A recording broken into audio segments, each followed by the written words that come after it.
الحمد لله الذي لا مانع لحكمه ولا ناقض لقضائه والصلاة والسلام والتحية والإكرام على سيد أنبيائه وسند أوليائه وعلى آله وأصحابه وبارك وسلم. أما بعد فأعوذ بالله من الشيطان الرجيم. بسم الله الرحمن الرحيم. فاسألوا أهل الذكر إن كنتم لا تعلمون. وقال الله تعالى كما ورد في مقام آخر اهدنا الصراط المستقيم. صدق الله مولانا العظيم. ببركة إن الله وملائكته يصلون على النبي يا أيها الذين آمنوا صلوا عليه وسلموا تسليما. اللهم صل على سيدنا ومولانا محمد معدن الجود والكرم وعلى آله وأصحابه وبارك وسلم. حمد و صلات کے بعد خالق کائنات کی عطا سے فقط اس کی دی ہوئی توفیق سے ہم ہمارے انتہائی محترم محتشم اور ہر دل عزیز بھائی محمد سمیر بھائی کی تقریب شادی خانہ آبادی میں موجود ہیں. قبل اس کے کہ گفتگو کا آغاز کیا جائے اپنے آقا مولا صلی اللہ علیہ وسلم کی بارگاہ میں ایک مرتبہ بلند آواز سے درود و سلام کے نذرانے پیش کیجیے. اللہم صلی علی سیدنا و مولانا محمد معدن الجود والکرم طب القلوب و دوائها و عافیت الابدان و شفائها و نور الابصار و ضیائها و روح الارواح و غذائها وعلى آلہ واصحابہ وبارک وسلم. بے شک گفتگو کے مزید اور بھی مواقع ہیں اور میرے ارد گرد بہت سے مزید واعظین علماء بھی موجود ہیں. بالخصوص ہماری مسجد کے امام و خطیب حضرت علامہ و مولانا قبلہ اخی عزیز ہدایت علی اشرفی صاحب زیدہ شرف وہ بھی موجود ہیں. شوق اور طبیعت تو یہ تھی کہ تھوڑا تھوڑا بیان ہر ایک کا ہوتا، کچھ سیکھنے کا موقع ملتا، کچھ سننے اور کچھ سنانے کا موقع ملتا، لیکن ظاہر ہے کہ مزید اور بھی آگے مزید معمولات ہیں.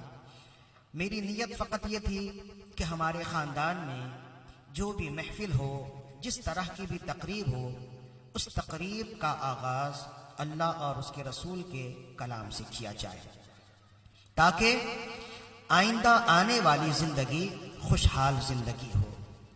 آئیں سب مل کر دعا کریں کہ ہمارے سمیر بھائی نے جس خوبصورت محفل کا انعقاد کیا، جیسے روشنیوں کے ساتھ قمقمے لگائے، اللہ تعالیٰ اس مبارک محفل کے صدقے و طفیل خوشیوں کے قمقموں سے ان کی زندگی ہمیشہ پر نور رکھے.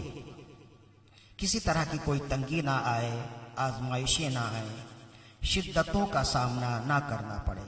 جس طرح خوشبودار محفل کا انعقاد کیا، اللہ تعالیٰ اپنے اور اپنے حبیب عز و جل صلی اللہ علیہ وآلہ وسلم کی رحمتوں کی خوشبوؤں سے ان کی زندگی ہمیشہ معطر اور منور رکھے.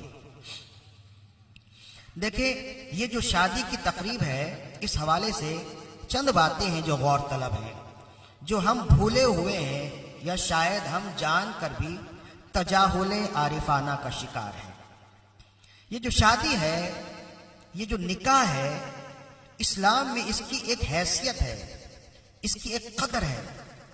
یہ فقط ایک نفس کی تسکین کا باعث نہیں ہے. اسلام میں، دین میں اس کی ایک قدر ہے.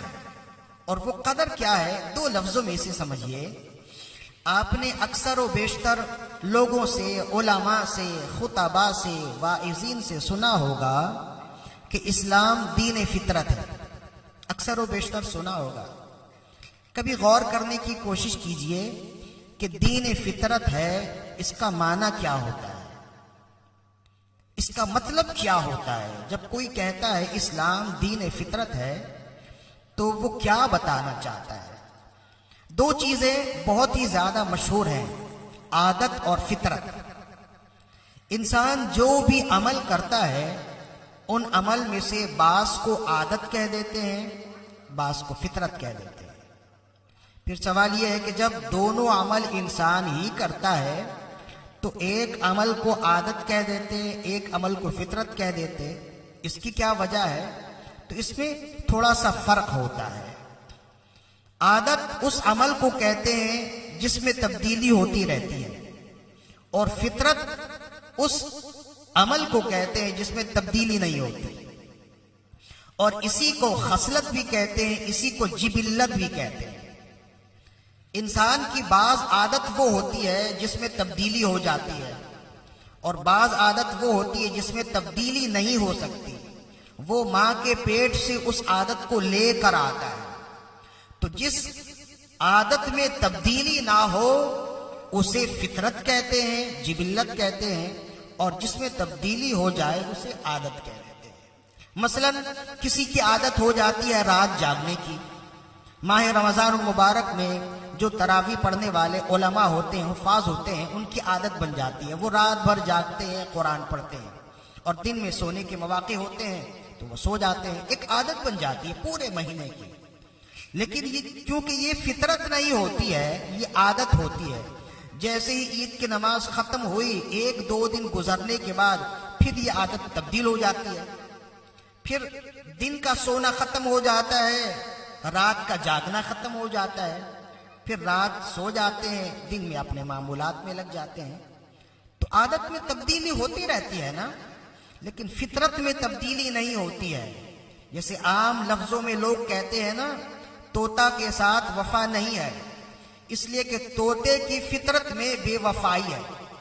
اسے آپ جتنا اچھا پال لیں، اسے آپ جتنا قریب کر لیں، جب اسے موقع ملے گا وہ آپ کو داغ مفارقت دے جائے گا، وہ آپ سے جدا ہو جائے گا۔ اسی وجہ سے بے وفا بندے کو طوطا چشم کہہ دیتے ہیں نا، کہ اس کی آنکھ میں وفا نہیں ہے۔ تو طوطے کی عادت بے وفائی نہیں ہے، اس کی فطرت ہے۔ آپ اسے جتنا اچھا کھلا دیں، جس قدر قربت دے دیں، وہ آپ سے جدا ہو جائے گا۔ ایسے ہی کہتے ہیں سانپ کی فطرت میں کاٹنا ہوتا ہے، آپ اسے جتنا دودھ پلا دیں، جس قدر اسے قربت دے دیں، جب اسے موقع ملے گا وہ آپ کو کاٹے گا، وہ آپ کو ڈسے گا۔ تو کیوں ایسا ہوتا ہے؟ آپ اسے اس قدر قریب رکھتے ہیں، آپ کے ساتھ اتنا گھل مل جاتا ہے، اس کے باوجود اس کی عادت کیوں نہیں بدلتی؟ وہ کیوں نہیں کاٹنے سے باز آتا؟ تو اس کی وجہ یہ ہے کہ وہ اس کی عادت نہیں ہے، وہ اس کی فطرت ہے۔ تو یہ تو ہے تھوڑی سی گفتگو عادت اور فطرت کے بارے میں۔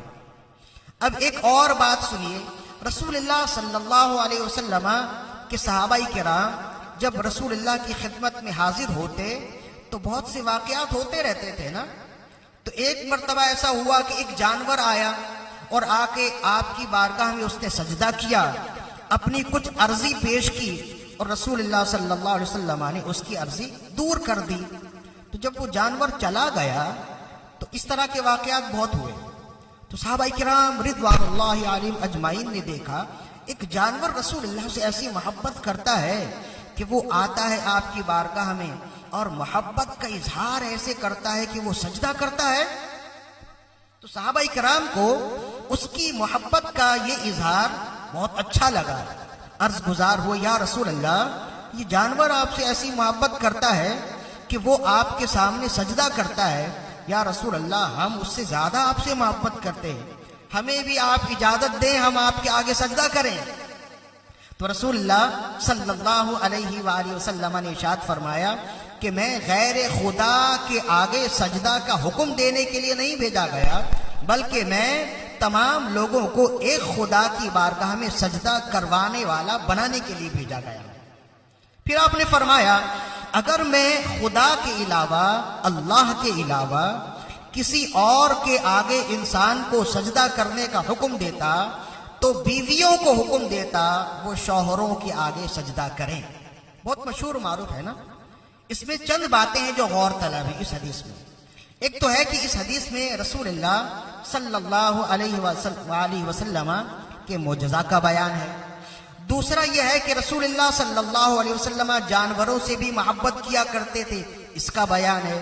تیسرا یہ ہے کہ اس حدیث میں رسول اللہ صلی اللہ علیہ وسلم نے امت کی عورتوں کو یہ بتایا کہ بیوی کی نگاہ میں شوہر کا ادب و احترام، قدر و منزلت کیا ہونی چاہیے، یہ بتایا۔ اور تیسری بات جو آج کا موضوع ہے وہ یہ ہے کہ محبت کا تقاضا یہ ہے کہ انسان جس سے ٹوٹ کے محبت کرے اس کے آگے جھکے، یہ انسان کی فطرت میں ہے۔ اسی وجہ سے جانور بھی آ کے سجدہ کرنے لگا نا، تو صحابہ کرام کا رسول اللہ صلی اللہ علیہ وسلم سے اجازت طلب کرنا اور یہ کہنا کہ یا رسول اللہ جانور آپ سے محبت کرتا ہے تو سجدہ کرتا ہے، ہم تو جانور سے بڑھ کے آپ سے محبت کرتے ہیں، لہذا یا رسول اللہ ہمیں بھی حکم دے ہم آپ کے آگے سجدہ کریں۔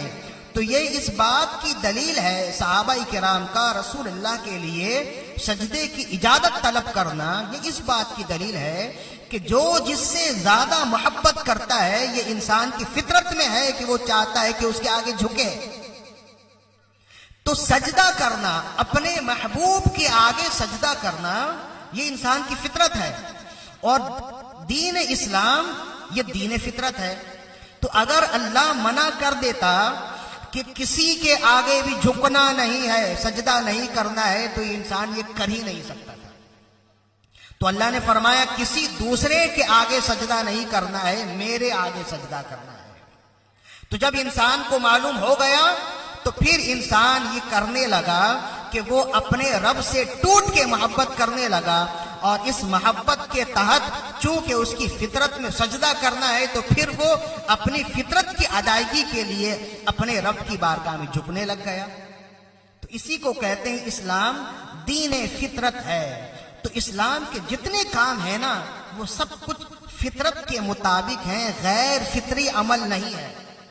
اسلام میں جتنے احکام ہیں، جتنی عبادات ہیں، انسان کی فطرت میں وہ سارے کام موجود تھے، اللہ نے مہربانی یہ کی کہ انہی کام کو اللہ نے عبادت بنا دیا، انہی کام کو عبادت بنا لیا۔ انسان کی فطرت میں ہے کہ وہ کسی سے محبت کرے تو اس کے لیے بھوکا رہے۔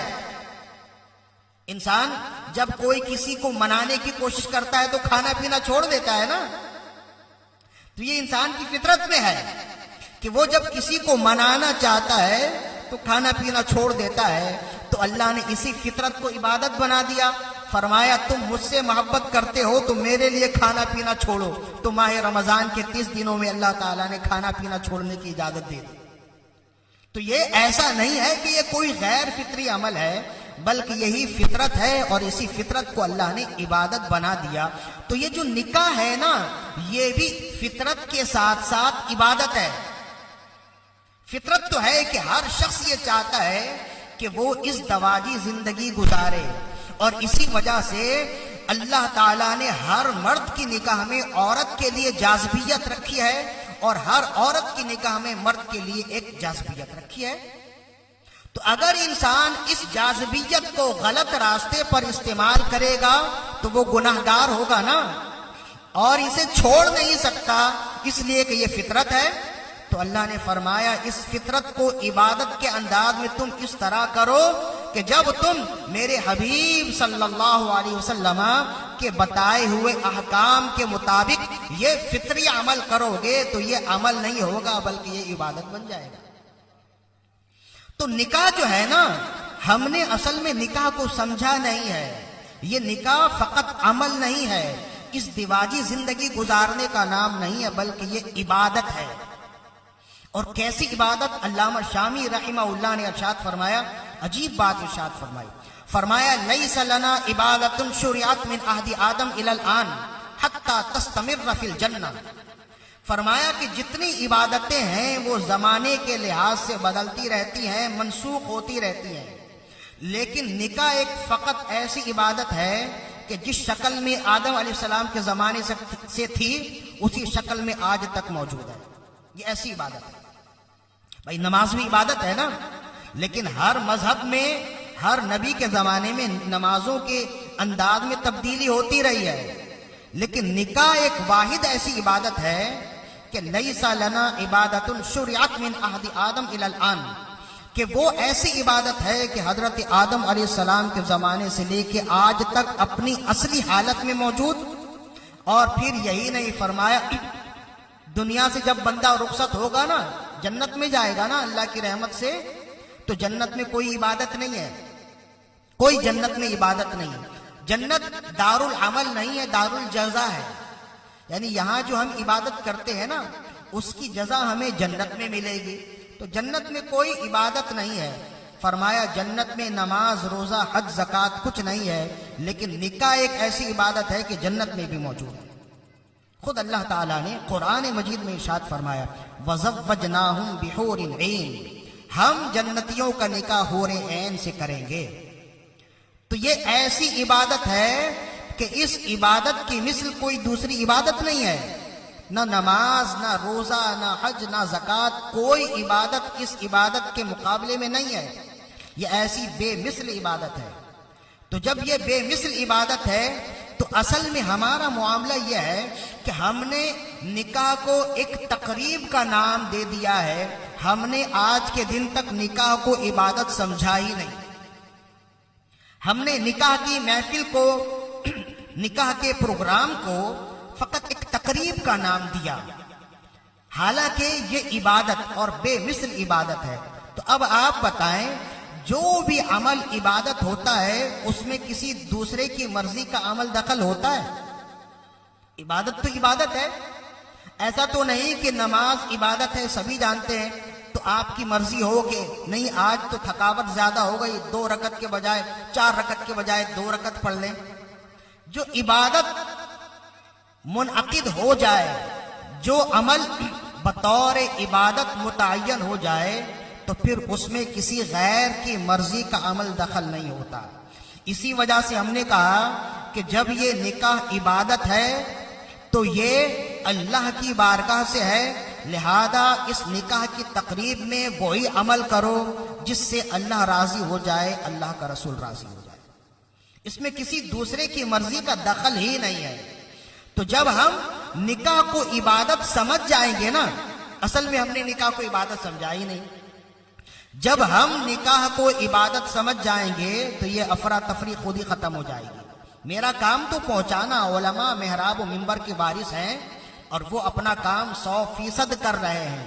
ضرورت یہ ہے کہ آپ ان کی باتوں پر کتنا عمل کر رہے ہیں یہ دیکھنے کی ضرورت ہے، یہ سننے کی ضرورت ہے، سمجھنے کی ضرورت ہے.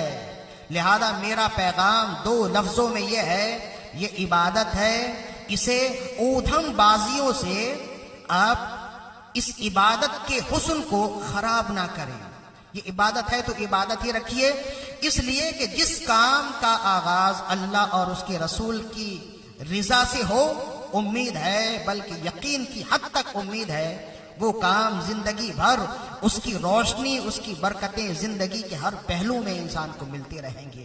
آپ ذرا غور کریں نا، کسی کے گھر میں شادی کی تقریب ہوتی ہے تو جس کی شادی ہے، جس کے گھر میں شادی ہے، وہ کوشش کرتا ہے ہر ایک کو راضی کرے، بیوی کو راضی کرے، بچیوں کو راضی کرے، بیٹوں کو راضی کرے، خاندان والوں کو راضی کرے.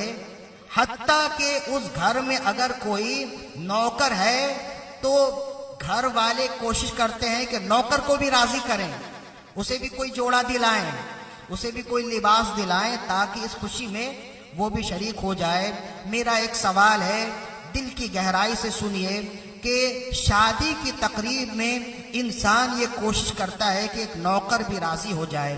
کیا انسان کے ذہن میں یہ بات ہوتی ہے کہ رب بھی راضی ہو جائے؟ وہ ہر ایک کو تو راضی کرنے کی کوشش کر رہا ہے، کیا وہ اپنے رب کو راضی کرنے میں کامیاب ہوا؟ تو کیا اگر وہ رب کو راضی نہ کرے گا تو بچ جائے گا؟ وہ اللہ کے رسول کو اگر ناراض کرے گا تو کیا وہ بچ جائے گا؟ لہذا کوشش کیجئے زندگی کے ہر عمل میں اللہ اور اس کے رسول کو راضی کرنے کی کوشش کیجئے. اور یہ تو ہر زمانے میں ہے، لیکن یہ جو زمانہ ہے نا، ان اوقات میں، ان زمانوں میں زیادہ وقت ہے، زیادہ ضرورت ہے کہ ہمارے معاشرے کا ایک ایک نوجوان نظریاتی مسلمان ہو. ہم دیکھا دیکھی مسلمان ہیں، نظریاتی مسلمان ہو. ہم نے یہ جملے پہلے بھی کہے کہ افسوس کا مقام یہ ہے کہ قرآن میں یہودیوں کے بارے میں جو کہا گیا یہودی آج بھی ایسے ہی ہیں، لیکن افسوس یہ ہے کہ قرآن نے مسلمانوں کے بارے میں جو کہا تھا آج مسلمان ایسے نہیں ہیں۔ فلسطین میں تمہارے بچے مارے جا رہے ہیں، تمہارا گھر بار لٹا پڑا ہے، سب کا سب تباہ ہو گیا، تم کیسے مسلمان ہو کہ تم بے ضابطگی اختیار کرو، بے راہ روی اختیار کرو، غفلت اختیار کرو؟ اپنی زندگی کے ہر لمحے میں ان باتوں کو سمجھنا جاننا ضروری ہے۔ غفلت سے آنکھیں کھولیے اور پریکٹیکل مسلمان بنیے، نظریاتی مسلمان بنیے، اور جانیے دیکھیے کہ آپ کے دوست کون ہیں، آپ کے دشمن کون ہیں، کون کس طرح سے نہ چاہتے ہوئے بھی آپ پر ایسے وار کر رہا ہے کہ آپ سب کچھ جاننے کے باوجود انجانے بنے ہوئے ہیں۔ یہ جاننا ضروری ہے۔ ہم یہ تو کہہ دیتے ہیں کہ 57 ملک ہیں، اسلامی ملک کے سربراہ ہیں، اتنا کچھ فلسطین میں ہو رہا ہے، کسی بھی 57 ملک کے کسی ایک اسلامی سربراہ نے کوئی طاقتور پیغام نہیں دیا، کوئی رد عمل کا اظہار نہیں کیا۔ یہ تو ہم کہہ دیتے ہیں، لیکن سوال یہ ہے کہ آپ کیا کر رہے ہیں؟ آپ سے کسی دوسرے کے بارے میں نہیں پوچھا جائے گا، آپ کے بارے میں پوچھا جائے گا کہ وہاں تو وہ لٹ رہے تھے، وہاں ان کے چھوٹے چھوٹے معصوم بچے خاک و خون میں غلطہ تھے، تم کیا کر رہے تھے؟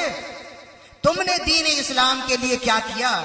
تم نے ان فلسطینی مسلمانوں کے ساتھ اظہار یکجہتی کے لیے اپنا کون سا عمل کیا؟